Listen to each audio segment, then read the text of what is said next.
Uh, uh, Next is another important topic, and which I've been a very firm supporter of, and that is public-private partnership for hepatitis elimination. And we have Dr. Tariq, who's country director of USAID Global Health Supply Chain Program. Tariq is a digital health interoperability, health policy and supply chain system strengthening practitioner, social justice, health equity and science of implementation are his passions. And he has been associated with the Center for AIDS Research, Family Health International, Population Services International, John Snow and Daniel J. Evans School of Public Affairs. He earned his Master of Public Health degree from University of Washington with a concentration in global health and social epidemiology. So he's been very kind. Unfortunately, he couldn't make it today. He was due to come, but he very kindly sent a recorded talk, which we are going to play now. Can we have Dr. Tariq's? Bismillahirrahmanirrahim. It's a pleasure to be here addressing this very august gathering. I'm very thankful to our President, Professor Kashif Malik Sahab, and my very dear Senior Vice President of the Society of Hepatology, Dr. Asif Chaudhary, and Zishan Sahab, and many other colleagues. Today I'll be very, briefly talking about public-private partnership on hepatitis elimination in Pakistan. And I'll just begin with the fact that, how much has been invested and being invested through USAID and Government of Pakistan, Supply Chain and Digital Corporation in Pakistan. Although we worked very closely with the government in 2020 when we actually worked on forecasting and quantification and business forecast for the industry. Ladies and gentlemen, USAID is working on many aspects of supply chain and digital cooperation with the Government of Pakistan and infectious diseases.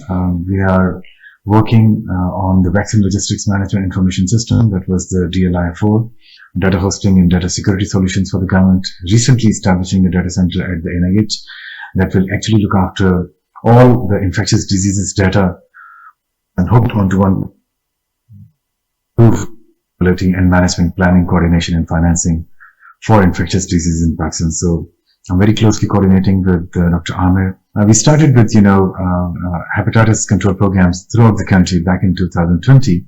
So it's a lot, not only with the public sector of Pakistan, but also academia, where we are actually designing and deploying and, training faculty of many universities. We are actually injecting the science of supply chain management for infectious diseases in the country. Now, going back to, I think very beautifully, the title of today's conference actually describes what does it mean in terms of the private sector, the scope of the problem that we see in Pakistan to be addressed in terms of the partnerships that we need to roll out actually. I think there's a lot going on. Industry has a lot of stake and commercial as well as public, service in Pakistan, where the diagnostic industry and the therapeutic industry in terms of producing 3 and 6 months courses in Pakistan, it's a huge undertaking.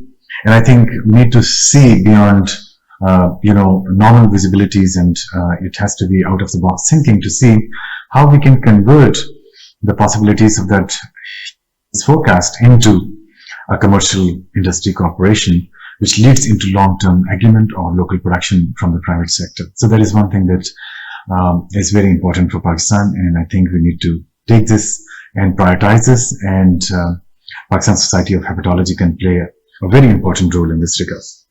Now, coming back to more than 125 million people in Pakistan, with 120 million people needing screening for hepatitis, and then estimating I think some of the predictive analysis that we have done with Dr. Huma and other colleagues with Al Khan and yourself and many colleagues sitting here, highlights the scope and quantum of the issue actually. So of those 225 million, 120 needs to be screened, and those to be screened, 11 million seemingly will be positive on PCR, so rapid testing kits, and then the PCR, gene expert machine using all those technologies that are available in Pakistan, and then the same population, about 9.8 million people of Pakistan will be needing some treatment.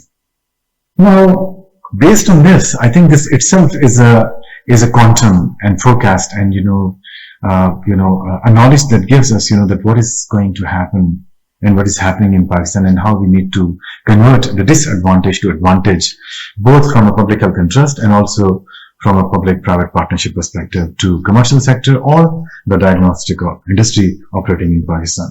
But just, looking at the quantum of the hepatitis C, I'm very thankful to my colleagues, Dr. Samuel Atarim from Punjab, Lahore. He has been playing a pivotal role in shaping the PC1 of Pakistan. Dr. Umar has spoken about it, and my other colleagues, where we actually quantified the public health quantum of the issue. It tells us a story actually. I think, in my view, the COCID and Government of Pakistan collaboration in terms of forecasting the business of HIV/HCV elimination in Pakistan itself is a big story. This is one of the best PC1s that I have seen over the period of time of my 30 years service in public health, both in Pakistan and abroad. So the reality is that 95% of the 74 billion rupees PC1 required for the next 5 years just to undertake 50% of the disease burden to look after about 69 million screening, about 5.5 million getting positive on PCR, and then of those likewise about 4.5 million treatments actually. So huge task in terms of the public-private partnership into phase 1 and phase 2. Phase 1 taking 50% of the burden, and then another 5 years taking the rest of the disease burden, and aligning and learning from what we have done good and what we have done wrong, and moving forward. Now, just to give you a snapshot of this 74 billion rupee forecast, what we see is that 95% actually goes to the industry, and that 95% is either rapid diagnostic testing kits or testing kits for the PCR, or these are the treatment regimens for regimen for 3 or 6 months that actually constitute 95% of $74 billion rupees actually. So this is a huge business which is already in action, and the private and commercial industry is taking full advantage of disease burden in the country. Mainly, 3 companies that are operating very efficiently, and more than 48 companies which are actually producing some, therapeutic products in Pakistan. Now, I'm sure Dr. Asad will be able to, share my presentation with you. That gives you also not only the national, disaggregated distribution of the investments that we foresee in the next 5 or 10 years. We have also provincialized those investments in terms of how different provinces and regional governments will be looking after their business on the disease burden. Dear friends, ladies and gentlemen, we also have a provincial, business forecast, and that has a very particular share of the Punjab, Sindh, Balochistan and KP government along with the regional governments. Now, coming towards the end of my, when I say that, 95% of the 74 billion rupees, which is already in one or the other way action going on, rapid diagnostic testing kits, it is not as formal as we would like to see, as my worthy colleagues know that this PC1 is still hanging somewhere, and as soon as it is approved, then it will actually materialize, the execution of the money in terms of realization of the diagnostic and, therapeutic, courses for the people of Pakistan I just described to you. But I think 3 or 4 messages that I would like to end my talk with is, number 1, that, Pakistan Society for Hepatology, along with other major stakeholders working on hepatitis, can play a pivotal role. And I would urge and request my dear and, Kashif Malik sir, to take that leadership role in terms of bringing all these stakeholders in doing 3 important tasks actually. 1, that we need to design and deploy a corporate engagement strategy for diagnostics. We know that Pakistan has gained quite good strength in terms of 48 companies producing one or the other, hepatitis elimination drugs. But this has to go to the diagnostic side. The second action item is basically, Pakistan Society for Hepatology and, other, relevant stakeholders can actually bring market drivers on the table.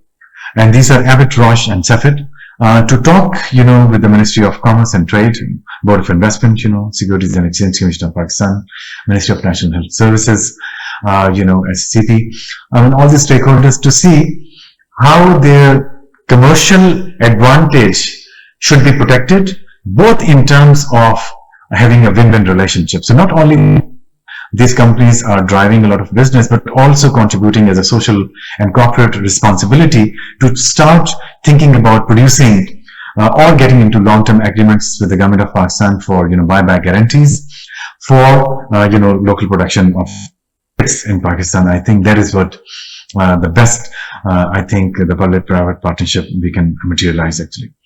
My last point, and my request, humble submission, to all of you, most importantly to Pakistan Society for Hepatology, is basically to bring, Pakistan PPMA and Pharma Bureau on the table to see how their, interest in Pakistan, can be seen in terms of the diagnostic industry, moving forward. Thank you. We have the presentation and we'll be sharing this on the website. There's been some miscommunication, so I couldn't play the presentation. But anyhow, I'm in touch with Dr. Tariq, and we're really looking forward to work with him and to speed up amplify the hepatitis elimination efforts in Pakistan.